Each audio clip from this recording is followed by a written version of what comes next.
Hello, devcom. Welcome to my talk, Making a Cozy Game Out of Uncomfortable Parts. This is a talk about making Mission It's Complicated, a cute, funny game about mental health, gender, and sexuality. So here we go. Cozy, but looks uncomfortable. Hello, I'm Misha Velichansky. I am a senior engineer at Shell Games, but not on Mission It's Complicated. I think I wrote 2 lines of code, and they were absolute hacks, but they worked, so nobody changed them. I am a slightly successful novelist under a pen name, which means I published a few books like a decade ago, and have not managed to publish any since, but still trying. And an entirely unsuccessful short story writer, also under a different pen name. I am an occasional writer and narrative designer at Shell Games. I'm also an occasional project director. For this project, Mission It's Complicated, I was the project director and lead writer. I also did a bunch of narrative design stuff. So, what is Mission It's Complicated? It's a funny visual novel about managing a team of superheroes and helping them to fall in love or become best friends so they can defeat the big bad and save not just the world, but every world in the multiverse. It is a game with lots of story and limited verbs. So let me go through those verbs real quick. You make dialogue choices, pretty straightforward. We've all seen this in many games. You make dialogue choices when you send them out on missions at night, and you make dialogue choices when you send them on dates during the day. Kind of helping them to make the correct decisions. You choose which pairs go on missions. You yourself have that kind of man-in-the-chair role. So you're sending superheroes out. You yourself are not a superhero. But you choose who goes and who takes the lead, and that kind of determines how successful the mission is. Then you also send them on dates. This is only possible after they've been on missions together that have gone well, so their bond together builds up. And then, yeah, you can send them on dates, and then hopefully they fall in love. Spoiler: they can all fall in love or become best friends. You just have to keep sending them on them. And of course, because this is a visual novel, you press continue a lot. The missions are mostly very silly. It's over-the-top comic book goofiness. Here it's the result of one of the missions where the fire-based bad guy is trying to eat ice cream with one of the heroes and is not successful at it because he is very warm. The dates are a mix of silly things and serious things, but they're always very full of real feelings. So all of the silliness, where the silliness in the missions is external, ridiculous superheroes, ridiculous situations, all of the silliness in the dates comes from things the characters are doing, things about the characters that are kind of silly or ridiculous or over the top. So it's all very, very character-based. And of course, the feelings are all very genuine and very real. So, what makes a cozy game? I will posit a more concrete definition for what made this a cozy game at the end of the talk, but just to start off, I think a cozy game is something that's comfortable and pleasant to play. I think it's probably low on violence, low on tension, and kind of leaves you feeling happy and good. I stole the idea from the cozy mystery subgenre of mystery fiction, which is a mystery usually with an amateur detective, usually set in some kind of a smaller community, usually features a lot of eccentric characters. It downplays or doesn't feature some of the more grisly aspects of the genre. There's not a lot of violence other than the murder. There's not a lot of sex. So it's compare it to hard-boiled detective fiction, which is very, very much focuses on sex and violence and the grittiness of it all. So this is like the opposite of that. You're de-emphasizing the grittiness. I would call it a chill game, and I do think our game is kind of chill, but it's a little bit of an awkward term because most of the characters in my game actually have zero chill at all. So we did not set out to make a cozy game. The concept of a cozy game is something I came up with pretty recently for this talk when kind of trying to distill all the things we did. It is based on, again, cozy mysteries, but it's also based on after writing Mission It's Complicated and seeing how it turned out and the feelings it elicited out of people, I really started to skew my writing towards that. So my writing that I do outside of work, I now think in terms of being cozy fantasy, smaller scale, less focused on violence and action, and more focused on characters and community and sort of the small moments in life. But again, that's not something I set out to do. It's just it kind of happened as a result of what our goals were at the beginning and kind of how those goals evolved. So I'm going to go through how we got there, hopefully to help make sense of what it is and how you could do it too, if you wanted. So we set out to make a story game. We had a story engine, a conversation engine for another project, a client project, and we wanted to see, can we do something internal with that, do some kind of something with our own IP. So if it's going to have dialogue, it's going to be a story game. That also means that it is intrinsically a character-based game, right? If we're mostly talking about dialogue, that means we're mostly talking about characters talking to you or to other characters. We pitched a lot of ideas. We threw a lot of fun things around. The one that I pitched and that got traction with Jesse and with the team was inspired by fanfiction ships. If you're not familiar with the fanfiction world, a ship is short for a relationship. It means you're taking two characters from some work that are usually not canonically together in a relationship, though sometimes they are, and you're making them into a relationship. One common example that definitely inspired me was the Marvel movies were really big, and people were shipping Tony Stark and Loki. That was a popular ship. People shipped Captain America with everyone. So a lot of times these are relationships that are queer, and thus they are not found in canon. I wanted to kind of play with that. I wanted to play with the idea of, well, what if you could ship everyone together? And what if it was all canonical? What if you could have the fun of fan fiction in a game? Like, I'm going to choose who I'm going to pair up. I'm going to see how that relationship plays out. We wanted to make it inclusive. I always wanted, because part of the idea is you could ship anyone, it was always going to be a queer game. It was always going to have queer characters in it, because no matter what the breakdown of genders is, you're always going to have queer relationships, same-sex relationships in there. Now, eventually we did make non-romantic relationships in the game, but initially they were all supposed to be romantic, so it was kind of default. We're going to make an inclusive game with queer characters, and we never strayed from that. And obviously we wanted to make something that was fun to play, whatever fun means. But those things together don't necessarily lead to a cozy game. Some fan fiction is very dramatic, it's violent, it focuses on hurt.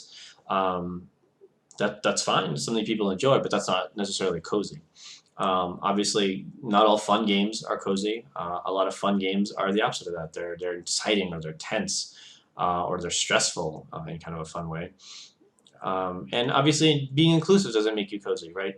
A lot of serious games tackle being inclusive, but they focus on the serious side of the subject, and so it's a game more. Their games more about teaching and showing the tough parts of it. So that's important. I'm glad people are doing it, but that's not cozy. So these things don't necessarily get you there, but they developed in a way that did get us there. So let's take a look. Getting into the details. All the art that you see here is from the game. It's a bit of a spoiler because it's bonus art that's unlocked as you play the game, but it's too good not to put in the slides. Also, this way I can trick you into thinking the slides will not be heavy on text, when in reality they're going to be super heavy on text. So let's look at the first thing. If we're riffing on fanfiction, then like I said, every pair should be equally supported. They should all be equally satisfying, and they should all feel canonical, right? So that no pair is the right pair. I think this is maybe not a problem, but it's a choice made in other choice games where you can pair up yourself usually with characters, like games like Dragon Age, where a lot of times there ends up being a canonical choice or a better choice or a choice that fits better, or regardless, in the end you have to decide, well, which of your three pairs that you had fun playing, which one are you going to pick for your next playthrough? What's the canonical pair? I didn't want that stress. So I came up with a multiverse-based story where all versions of Earth and alternate universes are in danger. And so every pairing that you do is just another alternate universe. So in some universe, every pair exists and helps save the world. That also led to the creation of an ultimate ending, where if you do pair everyone together, you get a super special, like, 6-page comic that resolves everything in a really nice way. And so, and the kind of part of what, since we were gonna do this ultimate ending, we were gonna try to encourage people to ship everyone. One thing that we did is we wanted to reward people for exploring all the different ships. So the way people usually play the game is they kind of play around with the characters a little bit to get to know them. They do their job interviews with them. And then they think, well, I like these two characters the best. I'm going to ship them together. And really the ideal way to play is to then try to focus on sending those characters out as much as you can on missions. So then you do that, you get your favorite ship, and that's great, and you love it. And some players do just stop there. But hopefully you have liked those characters enough, and you've liked the other characters enough, that then you think, well, what's my second string ship? Let me replay the game. Because a playthrough of the game the first time takes maybe 4 to 6 hours. And then subsequent playthroughs are even faster because you can start skipping missions you've already succeeded. So we really want to encourage you to replay it and try different combinations. And hopefully what you find is that your second string ship helped enrich your knowledge of the characters you already liked. So for example, the guy in the top with the fin on his head, that is Riptide, and the guy on the upper right, who looks very broody, that is Nightgaunt. That is a very popular ship with people. But once you've done that, maybe you try shipping Riptide and Wi-Fi, the woman on the left, upper left. Or maybe you try shipping Nightgaunt with someone else. And so you start learning more about those characters, because it was a big part of my philosophy that no relationship arc should contradict any other one. So the things you learn about a character in one arc are still true in a different arc. And so hopefully you find that even though you have a favorite ship, doing all of them together really enriches your whole sense of the characters. And so your favorite ship actually gets better as you play the other ships, because you know more about the characters and you learn more about them and you imagine more about them. So that's kind of how we riffed on fan fiction. And then I thought, well, if we're making a romance game, then every pair should have a happy ending. Now, not every pair ended up being romantic. We decided we did want characters that were explicitly gay and explicitly lesbian, so but we wanted to maintain the idea of everyone can be shipped together. So we have friendships, basically. Characters end up being best friends. You can see one of the success screens in the upper right there between Riptide and Wi-Fi. Riptide is gay, so that's a platonic ship. But regardless, it was very important for me that every pair have a happy ending. And this actually comes from the romance genre of fiction, which I do enjoy. And one of the conventions there is always that you get a happy ending. It's very, very important to people. Subverting it is kind of something you really want to think hard about, because it really frustrates people, because one of the things that makes reading romance a kind of a pleasant experience is that even though there's dramatic things happening, you always know things are going to work out in the end. And so I tried to, at least philosophically, everything did have a happy ending. I think I could have been better at making that promise to the player, because we certainly had players who thought that a relationship wasn't going to work out and they bailed on it. So that's a failure in the game. But if I could go back and do it, I would definitely try to foreshadow better. Like, hey, everything can work out if you just put the effort into it. And then tied up with happy endings is, I thought it was extremely important to show non-tragic queer relationships. So this is a common trope that is criticized. It's the bury your gays trope, where anytime you have gay characters in mainstream media, so often one of them ends up dead or something horrible happens to one of them. It seems a lot of times that straight or mainstream media can't see past the tragic aspects that are possible with being queer. But that's certainly not every queer person's lived experience. And it's certainly not the only thing you can expect as a queer person. So it's very important to me to show queer relationships working out. And that goes both for romantic relationships, which are obviously super important, but also platonic relationships. Like, you can still, obviously community is a big part of being queer, and you can make friends, you can find people who understand you, you can find people who who you feel comfortable around as yourself. And so this kind of philosophy of showing non-tragic queer relationships ended up feeding into some of the other things I ended up doing, which I will talk about soon, which is the mental illness and the gender aspects of it. So it started off with just being about sexuality, but that ended up splashing over into the other things I did. So it kind of had this very positive side effect for the game. So then, again, getting into more about representing queer people, representation is a tough subject, right? Like, people get criticized when they do it wrong. People get criticized when they don't do it at all. So how do you represent marginalized people well? There's no one answer. There's a lot of tactics you could take. Obviously, you can hire people who know those things better. We did hire a sensitivity reader for some things. We also had several queer people on staff, including myself. But I think a big part of kind of my philosophy of trying to represent people is you really want to try to show the complexity and nuance of that experience of being queer, but then again, it splashed over into mental illness and some other things. And really what I mean by that is, I think a lot of times mainstream media falls into this trap of, well, we're gonna have one queer person, and they're gonna serve to represent queer people in general, and that just doesn't work, because then what you have is you kind of end up falling into this kind of every person representation that's never going to be satisfying, and it's never going to be able to be as complex as an individual person with all the foibles and all the quirkiness. Being queer is not a monolithic experience. If you ever have 3 queer people talking about their experiences of being queer, you're going to get 5 different thoughts on queerness. It's complicated and it's nuanced, and anytime there's complexity or nuance, there's a million different ways to experience it, and none of them are necessarily wrong, right? People experience their life in different ways.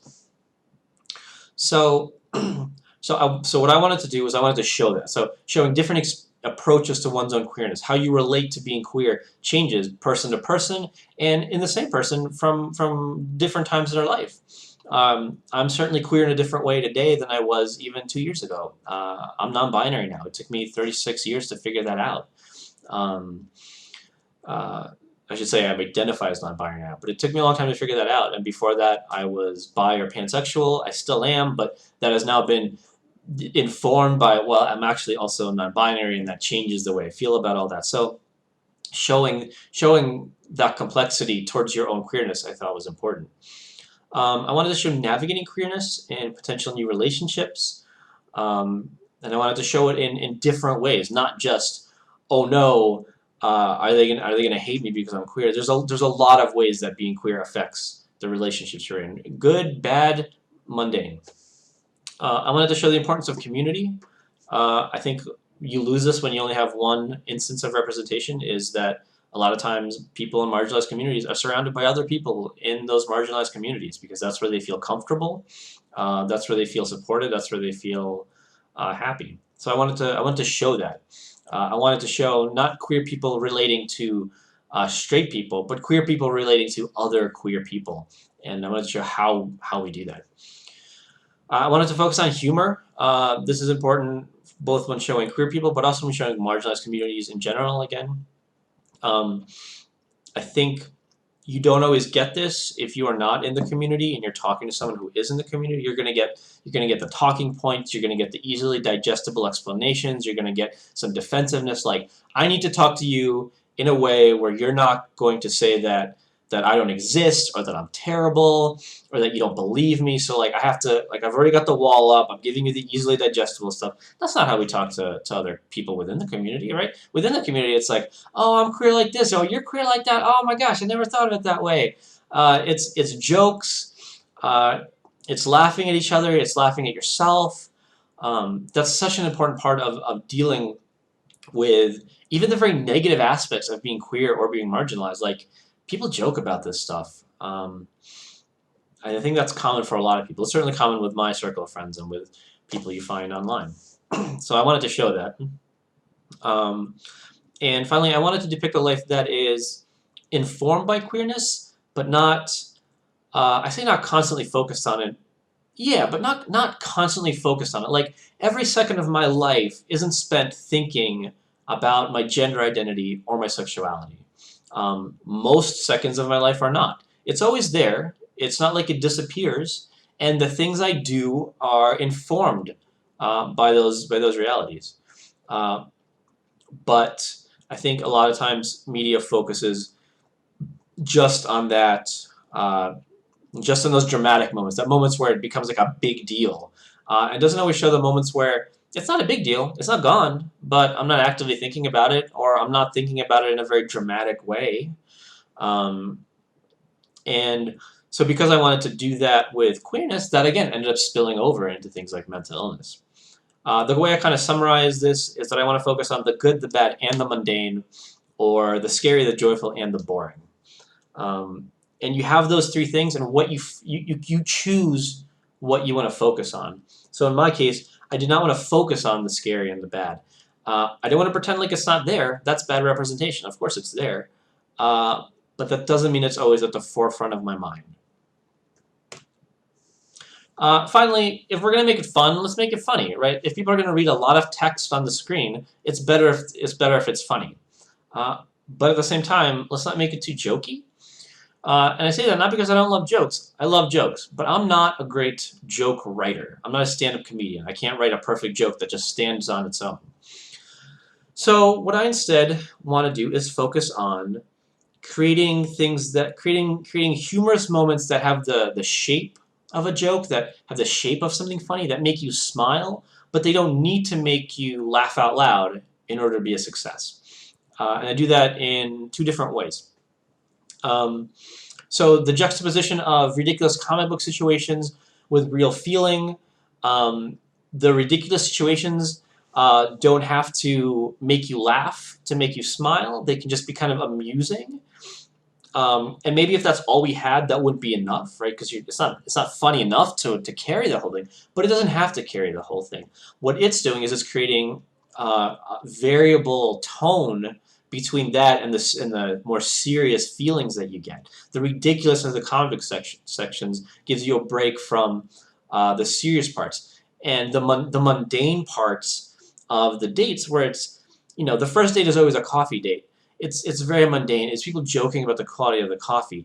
Well, that's nice after all these like over the top ridiculous super villain situations. So on its own, maybe none of those things could carry the story, but together, it works because you're getting breaks, you're getting differences in tone, and you're learning things about characters, and all of that together feels satisfying. So I don't need you to smile. Sorry, I don't need you to laugh necessarily, though hopefully you do. I just need you to smile and to feel satisfied and to be interested in seeing what happens next. Similarly, I like jokes that are not told on their own, but are told by characters. Because, of course, the jokes that a character tells informs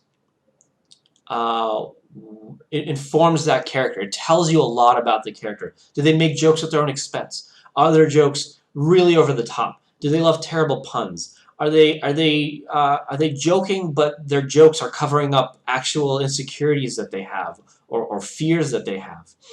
It tells you so much about a character. So maybe the jokes make you laugh, but maybe they don't. But it doesn't matter because you've learned something about the character. This character tells that kind of joke. So you don't need every joke to land. As long as some of them land, overall your impression is, well, that's a really funny character. They're silly. They make really stupid jokes. And so every joke does something more than trying to just be a joke. It does things to develop the character and develop the story, and that way the joke isn't left alone just to try to carry the moment all by itself. So I think this character-driven humor is really, for me, the key to writing funny when you're not necessarily the best joke writer. So that's hopefully a useful tip in general.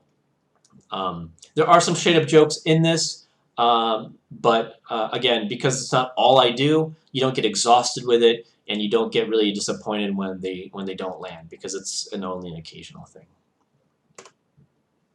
Okay, so that's kind of how the design developed. So now I have to write the content. 5 characters, 10 pairs, 3 days per pair, that's 30 days. We originally planned for 7 days per pair, and we did the math on it.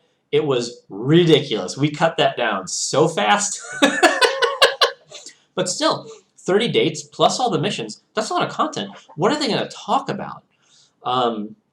So really, kind of desperate for content, that's when I started really digging deep into, well, they're going to talk about gender. They're going to talk about sexuality. What if 2 of them had mental illnesses that we were dealing with? What if one of them has trauma that they haven't admitted has been traumatic? I just needed stuff to write about. They can't just talk about how much they love each other for 6,000 to 8,000 words. But that doesn't sound very cozy, right? Like gender, sexuality, mental illness. These sound like pretty heavy topics. So how do you make that comfortable and cozy? But because I only got to these topics at the end of this journey that was leading to something very cozy, showing nuance, showing community, using humor in a character-driven way. By the time I got to these heavy topics, I was talking about them not the way that a serious game might talk about them, though obviously serious games are going to do a lot of different stuff, but not the way that you might think that serious games or mainstream content would talk about them. And it's very like, wow, this is so heavy, this is tragic, this is drama. But I talked about them in a way that a group of friends would talk about them. The way that we talk about our own queerness, the way that me and my friends who are also have mental illnesses, the way we talk about our mental illnesses. Jokingly, casually, with moments of drama, but also just moments of absolute, casual, mundane support, just like the effortless support that you get from your friends. And because I wanted to write happy endings, I focused on the joy that can be found because of or in spite of these things. So there's joy in being queer, right? When you find someone who fits with you romantically, that's incredible. It's an incredible experience. It's just as incredible or more so than when straight people find someone they meet, right? So that joy is there. Mental illness doesn't seem like it has a lot of joy to it. But again, finding a community of people, finding people you can joke around with, finding people who effortlessly support you in that's joyful. That's amazing. And it's powerful.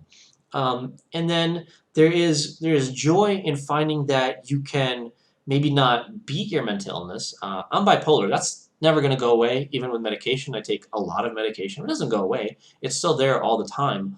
But with medication, with therapy, I mostly live with it. And there's a joy in looking back and saying, like, yeah, I have some bad days, but like, I manage it. It's not beating me. And that's also very powerful. And so the focus on joy, the focus on complexity, the focus on mundanity, I think that led to a cozy game, and we'll dig into that more. But first, let me give you some examples of how some of these heavier moments were tackled in a more cozy way. So, for example, Riptide, that's the guy with the fin, he's a water hero, and Nightgaunt, the very broody guy, obvious pastiche on Batman or Dick Grayson, if you know that character. Riptide is a trans man, and his relationship with Nightgaunt is romantic. And at the end of the third date, it's becoming very clear that they're both interested in each other romantically, that they're going to proceed forward with this relationship, that they've worked through kind of the bumps along the way, and they've really grown close. And Riptide remembers, oh yeah, maybe I should tell you now that, like, I'm trans, by the way. And that is a complex moment in any trans person's life, right? At some point, your romantic partner is going to have to know that you are trans. When you make that decision, that's a complex decision to make. Worrying about how they're going to react, that's, of course, a stressor. And so one way I could have written that is very dramatically, really, really focusing on Riptide being afraid. Oh, how's Nightgaunt going to take this? Is this going to sabotage the entire relationship? Is he going to get violent, right? And that, I think, is kind of the first thing you think of when you think of a coming out moment is those dramatic, those tense parts of it. But that's not how you have to write it, because the thing about coming out is the first time you do it, yeah, it can be really dramatic. It can be really scary, um, depending who you come out to.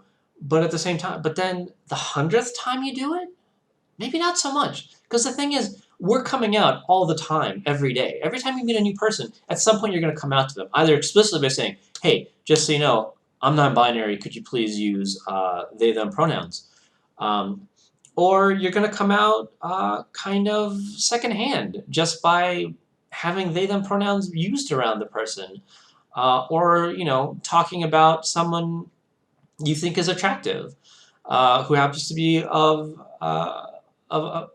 with me, you can't really say same sex, but at least someone masculine who seems to be same sex, because I know my gender presentation is what it is right now. Um, so you're doing all of that all the time, and it can actually be fairly boring. Even the stress of it, like if I know someone's about to find out that I'm non-binary, yeah, in the back of my head it's like I'm gonna take this badly, but at the same time, like I'm not really focused on it because like one, that's not really my problem. Like it's not my problem. I don't care. Like if you're gonna be a jerk about it, then I'm just gonna not gonna deal with you. And at the same time, like depending who I'm coming out to, I know they probably won't take it badly. When I was first coming out to people as non-binary, I came out to a friend of mine. He's very progressive. He's younger than me, and his response was just, "Oh, that's cool." And I actually had a moment where I thought, like, "That's it. That's all I get. Like, not even a little bit of drama. Nothing." But there's a kind of mundane joy to that reaction, right? So that's what I wanted to write. Yeah, Riptide is maybe a little bit worried that like it's going to tank the relationship, but like 99%, he's not really worried about it. And if it does tank the relationship, well, that's Nightgon's loss, not his. And Nightgon is already uh, obviously a progressive person who is himself queer. Like it's not it's kind of a boring coming out. Even the anxiety of it is boring now because you've done it 100 times. And I wanted to lean into that aspect of it. And Nikon's response, it's not dramatic. It's not a dramatic show of support. It's a casual, effortless show of support saying, "Oh, yeah, I get it. Like my mentor was trans. I totally understand, but I'm sure there's stuff I'm missing. I'm gonna get books and I'm gonna like read up on this to make sure I'm doing and saying the right things. And please tell me if there's anything I can do. But don't feel like you have to educate me. I can do that work myself." Like it's the kind of effortless support we give to our friends for anything. Oh, you need a lift somewhere. Yeah, no problem. You need $5. Yeah, of course, I'll spot you $5. Not a big deal. And there's a joy to this kind of mundanity that I think is missing from a lot of mainstream representations.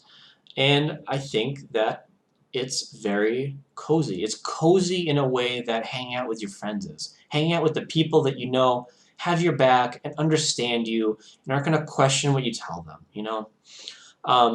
So same thing.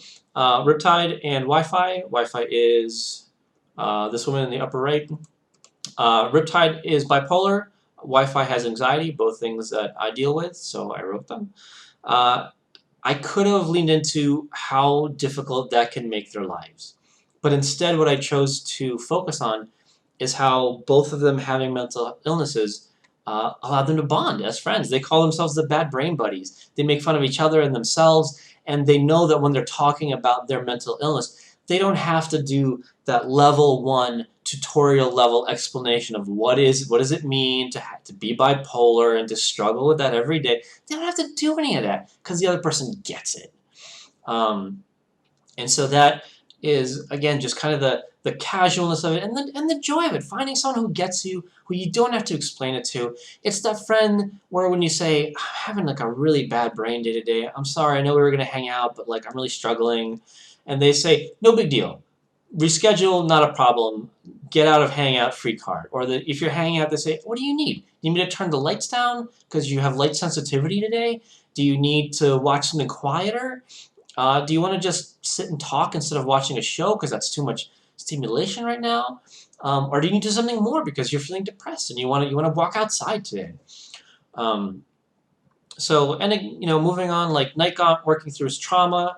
Instead of focusing on the drama of having trauma, I focused on the kind of mundane, kind of everyday work you have to do. You have to accept that you have it. You have to find ways to deal with it. You have to not put all that work onto your partner. You have, you gotta get your therapy if you can. If you can't afford therapy, you gotta do reading. If there's medication that'll help, you gotta take it. And if it doesn't work, you gotta try another medication. Um, it's the thing about dealing with mental illness and with trauma is that a lot of times the solution is a lot of sort of tedious everyday work.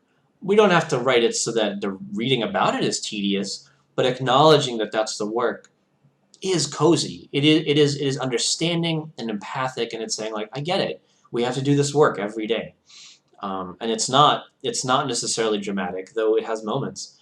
Sometimes it's just work, and you just do it, and it helps a little bit, and it doesn't make the problems go away, but it helps them 10%. And sometimes that's what you shoot for, 10%. Similarly, Zirconia questioning her sexuality.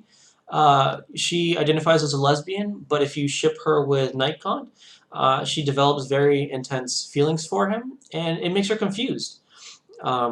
There's a concept called, I think it's called compulsive heterosexuality. I think that's the term. I was going to look it up because this is actually the second time I'm recording. I forgot to look it up this time too. But it's the idea that because society is constantly telling you, oh, you should be heterosexual, you should be attracted to men as a woman, it's easy to fall into the trap of thinking, well, I like this person, they're a cool person, they're not bad to look at, I must be attracted to them. But that's not necessarily the case. You can have very intense feelings for someone that are not romantic at all, or completely platonic. I call them friend crushes. I think it's a common experience that isn't talked about much, where you just really, really like a person, and you don't want to make out with them, you just want to hang out with them. And so leaning into that, and so that kind of lets the reader know that, hey, we're not just talking about the kind of, we're going to tell the straights that I always knew I was gay and there was never any question. That's a nice story, but the reality is that a lot of people didn't always know, and it took 15, 20, 34 years to figure it out. And that sometimes you still question, and you still try to work through your feelings. What does this feeling mean? What does that feeling mean? And just kind of showing that complexity of how you relate to your own queerness. That's part of kind of showing that complexity, and again, showing it as dramatic, but also kind of something you just deal with. It's not necessarily earth-shattering, because in the end you work through it and you figure it out, and maybe your relationship to your own queerness shifts a little bit the way mine did when I realized I was non-binary versus just being bisexual or pansexual. On the one hand, it does change everything, but at the same time, like, I'm still me. I just feel a little bit more me than I did before.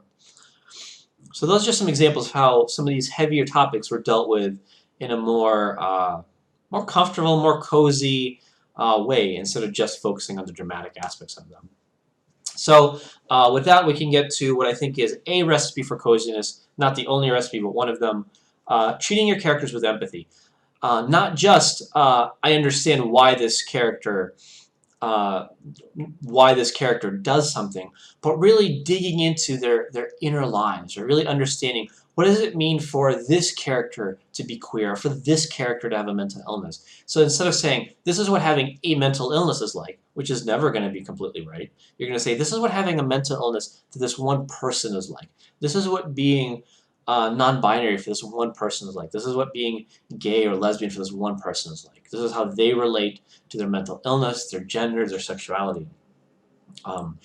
Empathy is coziness, I think, right? When you're hanging out with your friends, it's cozy because they understand you and they empathize with you. Accepting and acknowledging the negative, but not centering the story around it. Like I said, the fear, the scary parts are always there. My mental illness is always there, but it's not what I'm focusing on all the time. It informs my life. It's a background hum in my life, but it's not. I'm not always hearing the full symphony. Focusing on community, the way we relate to other people who are part of that marginalized group, and the way that humor is a part of that. Community is a part of Cozy Mysteries, so it goes all the way back to that. Having a community of eccentric characters, but that's us, right? That's us and our friends who share some commonalities together. And the humor of difficult situations, I think, is always a part of how we deal with things. Not everyone, but I think a lot of people, and I certainly know that I do and my friends do. And that goes both for being a member of a marginalized community, and it goes for just terrible things happening in the world. Like, I think we're all making COVID jokes, and U.S. is dealing with a lot of politics right now. We're making jokes about it, not because we don't care, because how else are you going to deal with it? You can't just be miserable about it all the time. Sometimes the way you're miserable about it is gallows humor. Demonstrating joy, focusing on, yes, mental illness is a negative, but there is still joy to be found in dealing with it, in working through it, in making connections with other people who are dealing with the same thing. Being queer is not a negative, and there is joy to be found in being accepted, in finding other people who you can really connect with, finding a romantic partner that works with whatever your combination of sexuality and gender is. And showing that, and not necessarily focus on the tragic aspects of it, because we all know those are there, but it's not every day. It's not every day for everyone. And then finally, embracing the mundane. I think a lot of times we want to focus just on the exciting and the dramatic parts, but if you also show the mundane parts of life, it can inform the exciting and the dramatic parts so much more. It enriches them, and it enriches the characters you're presenting, because seeing how people live their day-to-day life, seeing how they joke about coffee, how they go on a date, how they hang out with friends, tells you so much about them that you don't necessarily see when you see what they're like when things are dramatic. Both of those things make a person. So I really think that embrace of the mundane really can lead to a cozy experience, because I think that's a lot of where coziness isn't just the everyday comfort, effortless comfort, being not even necessarily happy, but just comfortable where you are. And if you look at something like Animal Crossing, one of the coziest games ever, I think you see that. It's a lot of mundane tasks. Why are people having so much fun doing chores? But they are, because you don't have to present a mundane thing in a tedious way or a boring way. You can present it in an enjoyable way, because sometimes the mundane is enjoyable. Sometimes just being alive and being yourself and being with friends, it doesn't have to be dramatic to be great, And again, not the only recipe for coziness. Animal Crossing does a lot of things differently. I also think that Minecraft, played in creative mode, is also a very cozy game for people. It doesn't do any of these things. So there's just one way to do it if what you're focused on is story, which is what I'm focused on. I am running very short on time, so I'm going to very quickly go through some of the ways that I supported coziness mechanically. This all happened by accident. It just happened to work out. I wanted to de-stress dialogue choices. I love choice in games. I love Dragon Age games, some of my favorite games of all time. But sometimes I get very, very stressed out making those decisions to the point where sometimes I've had to stop playing the game. That's fine, that's exciting and cool, but that's a choice. You can also choose to de-emphasize how stressful a choice is. And you can say, like, yeah, you get to make choices. They will affect things, but there's not like a wrong choice. They're all fine. You're going to get a fun reaction, a fun experience. So that you can promise, hey, this is going to work out no matter what choice you make. It's just a matter of how you get there. So just enjoy the ride. We weren't always successful in this, I don't think. People definitely quit some ships because they didn't think they'd work out, but it's something I tried to do, and it's something I wish we'd have done a little bit better. I think you can also use character reactions to kind of modulate. Like, if you make a decision and characters react very strongly to it, well, that's a stressor. Ooh, like, I hope that was the right decision. But if you make a decision and characters react lightly to it, or they make jokes about it, you can still have it be a satisfying decision, because you got cool reactions. It will change stuff. But we're not emphasizing that you've now lost a different decision. And finally, there's a focus on exploration. I talked about this, the way you can explore the characters through different ships. I think that's kind of chill and satisfying. It helps you feel like every choice is a right choice. And I think exploration might intrinsically be kind of a cozy mechanic if you don't add something like a timer or a creepy environment to it. I think if you're just kind of free-form exploring a space, I think that's usually pretty chill. I think that's a cozy experience that we enjoy. Closing arguments, not all cozy games are fun. I think we could do with more cozy games in the world. Comfort is sometimes hard to find. We tend to think that excitement equals fun, but coziness is also a really powerful form of fun that I think is sometimes left a little bit unexamined. Or I'm just not going to those talks. I don't know. Finding empathy for yourself is hard. Finding comfort around the things that hurt you, hurt us, is hard. Helping people do that, I think, is very powerful and very cool. So if you can help someone see joy and comfort in things that are sometimes very difficult and challenging, I think that's a really cool goal. Or at least in my case, a cool side effect. I didn't set out to do that, but hopefully I did.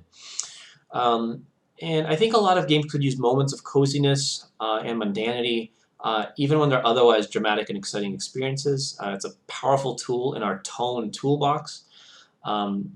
If you think about something like the last Uncharted game, where Nathan Drake has a pretend shootout in his attic with a toy gun and then plays video games with his partner, those are very cozy moments. They're moments of comfort, and that juxtaposes with the crazy adventures he later has. But I think those are powerful moments, and I think a lot of games could use a little bit more of that, and some games have used that to very, very great effect.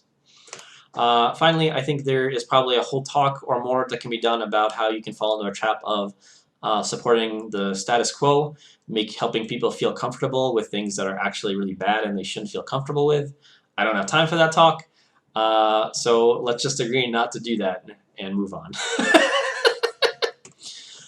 That's the end of my talk. Thanks very much for listening. You can find Mission is Complicated on Steam or itch.io. It's completely free, no microtransactions. It's just play the whole thing for fun and hopefully have a great experience. You can find me on Twitter at Mechnically now. It's another pen name. Shell Games, you can find at the 2 addresses given there. We make a lot of very cool VR games. We also make other stuff. We're a pretty eclectic company. Again, thank you so much for listening and have a great rest of DevCom. Thanks very much.